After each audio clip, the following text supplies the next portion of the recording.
Hey, welcome to Fud Life, where we like wood and steel guns and fishing in john boats. Hey, welcome back, everybody. A few of you had mentioned that you were interested in reloading, and I decided to do a video today on the Lee Loadmaster.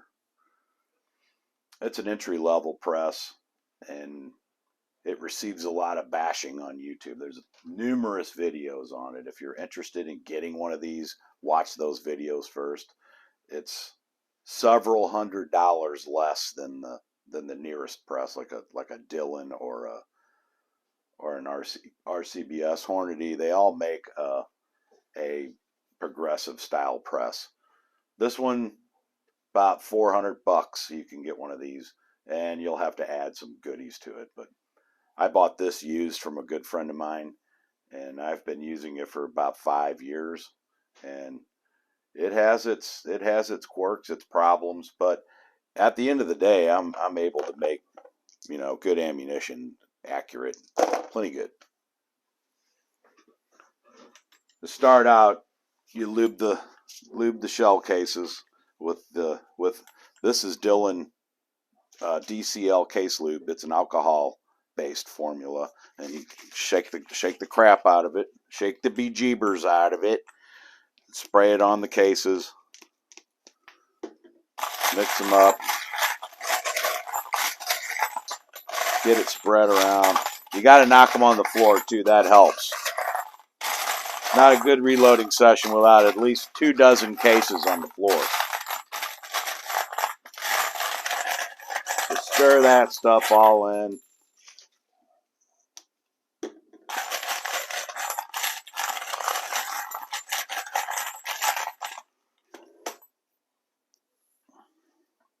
It's best to do it in a bag, but I don't have a bag handy.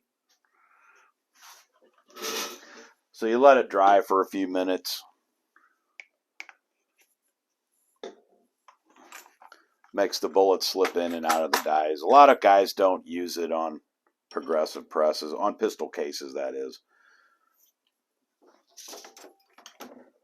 So to start off, you knock the primer out in station 1.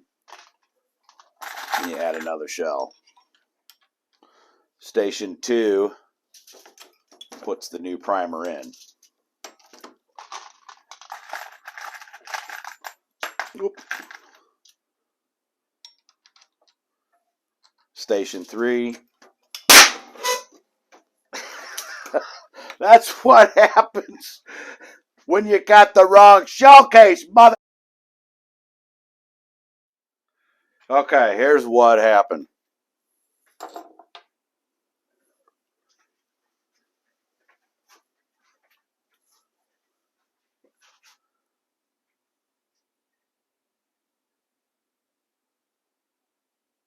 The shell on the right is a 45 ACP with a small pistol primer pocket. The shell on the left is a 45 ACP with a large pistol primer. When you pick up brass off the range, you got to really watch for these little buggers. I pitch them immediately as soon as I see one, and sometimes you miss them, and that was a case of me missing them. But here it is on the shell plate. It's jammed in there, and I'm gonna have to get a screwdriver or something to pry it out. Scares the living bejeebers out of you, but usually nothing more happens than that pop sound.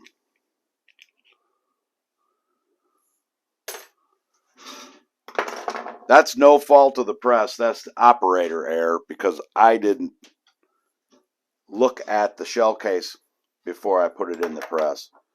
And I try to, and it's always a problem with 45 ACP because it's one of the few cartridges that uses both a large and small primer. So let me get this crap back together and we'll continue on with our video. Okay, back to it. You guys notice I got safety glasses on, and that's why. I've had that happen before. I wasn't expecting it doing this, but that's one of the things you have to remember about 45 ACP. Now, I took these two off of the press while I was clearing that mess. They have primers in them already. So I'm going to put those back in the powder position. Put a new primer in that one.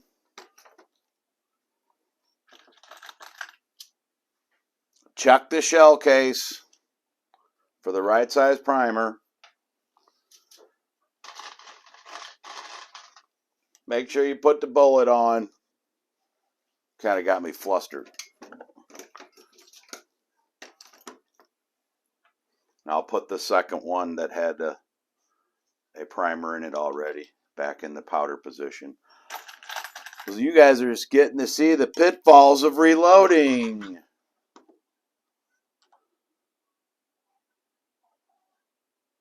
want to check, make sure your bullet's fairly straight at that point. That was smooth. Check the shell case.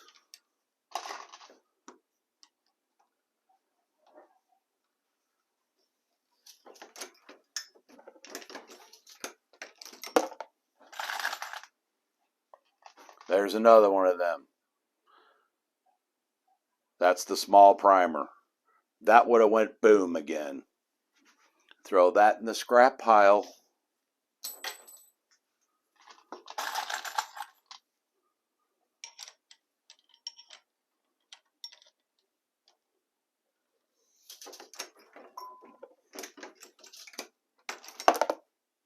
I think at this point I'm going to cut and go through these shell cases and make dang sure that there aren't any more of those. Okay, back at it. These are all the ones that I picked out of there. Well, I'm going to have to go through this entire bag of shell cases here. If there's that many of them, and I pulled these out of this bag, so I got a fun chore ahead of me. So yeah, if you pick up brass off the range, be sure and check it, or you get that.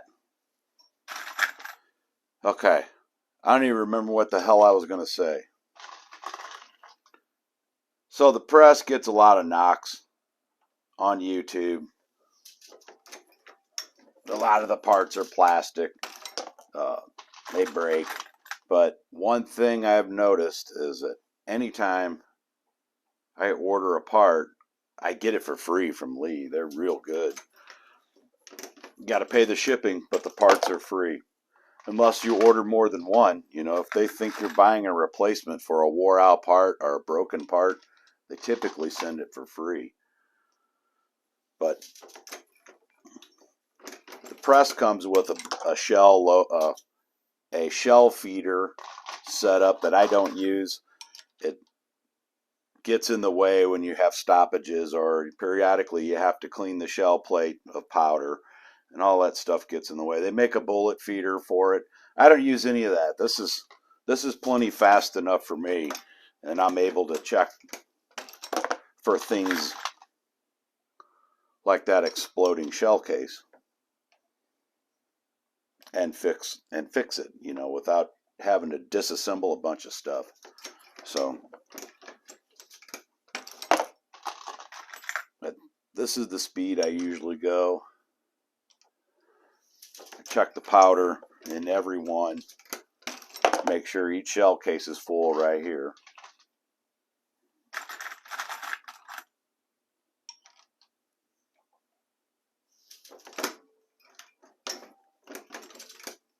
Before you know it, you got a range day in your bucket there.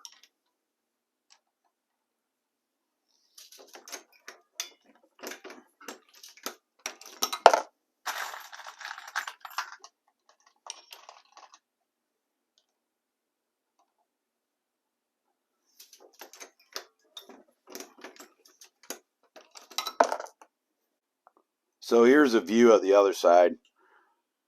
You can see down in the shell case if there's powder or not. You want to make sure that there's powder in there every time, because if you don't, the primer alone will send the bullet halfway down the barrel and you'll have a squib round.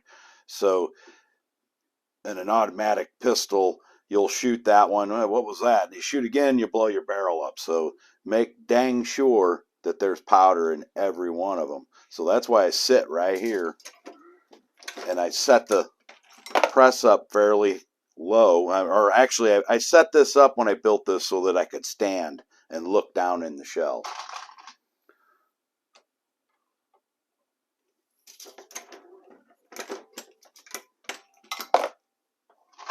Let me look down.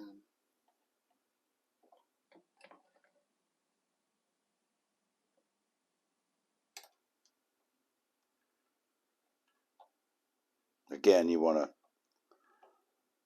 get your bullet as straight as you can.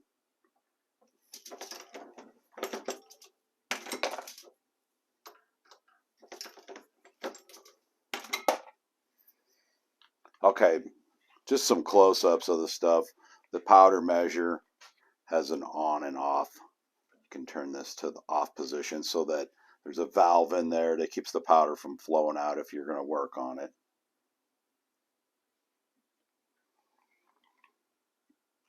The priming station is actuated and adjusted here. You adjust the depth that the primer goes in with this screw, and it pushes on this, so you can see that little anvil coming up. That's what pushes the primer in.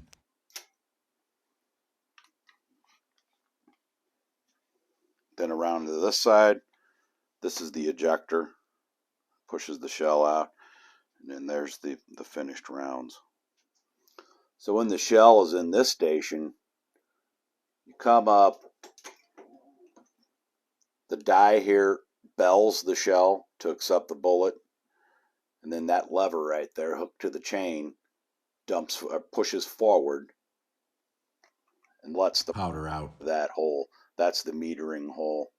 This is a 46 cc hole.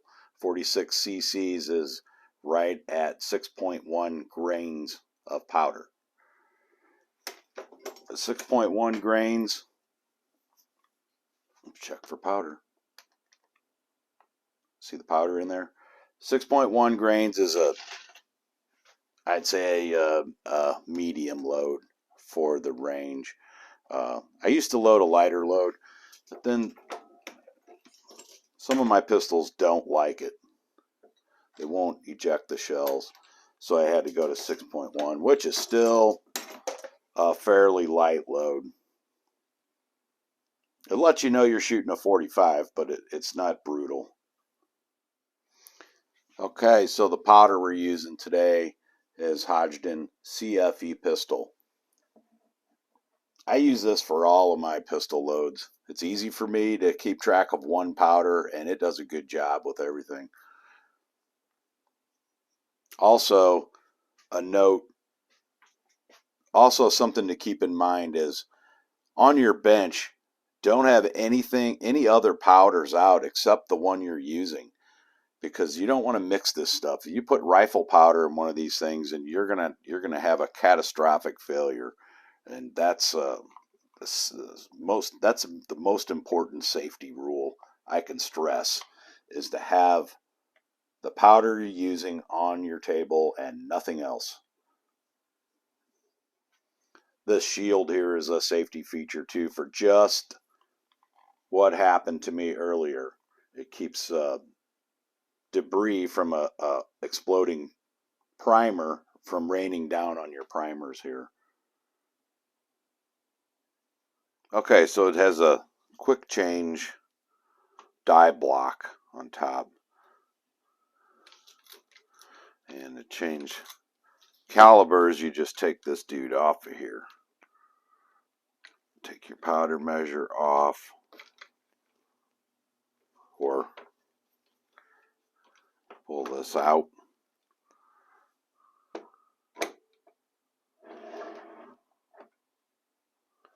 You can change to another caliber that quick.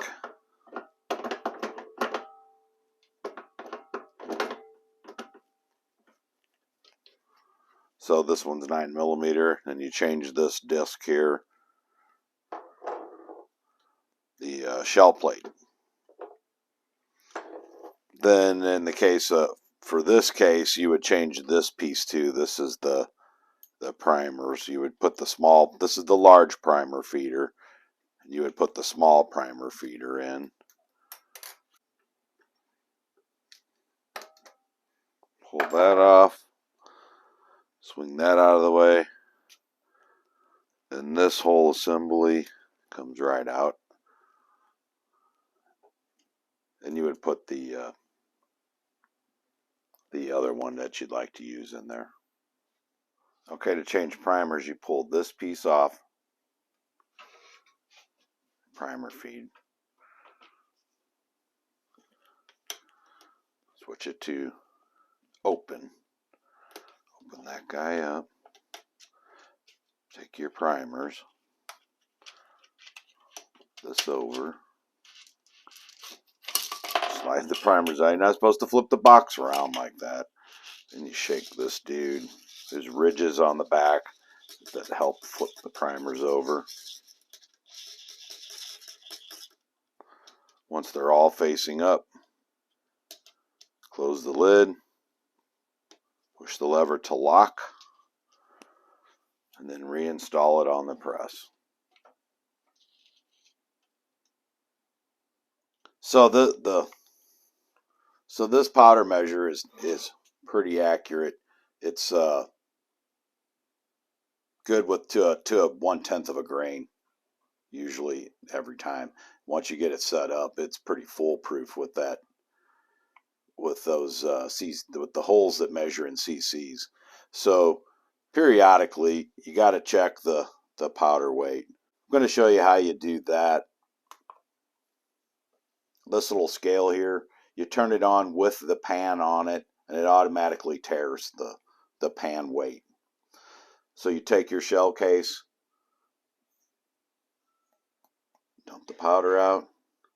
What we're looking is for 6.1 grains, so that's what we're measuring. And I'll do that about every 50 rounds or so, just to make sure that nothing's gone wrong here. There is a rubber wiper inside of this thing that this disc goes across, and I've had them fail before, and you'll get a light charge. You'll start seeing light charges, so you got to periodically check that, but they go a long time before you have any problems. Okay, when you first set the press up, or if it's been set up and you start to load, you want to check your case overall length with your dial calipers, and that's at 1/210,000ths. That's right in there where I want it. That's my 45 ACP. Case overall length, it works good for me. So I'm going to finish off the primers here on the machine and fill this dude up here, and then we'll take this stuff to the range and shoot it.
Sit tight, folks. We got a rain delay. Well, it's trying to let up. Sun's trying to pop out. It's been a rainy day all day anyway.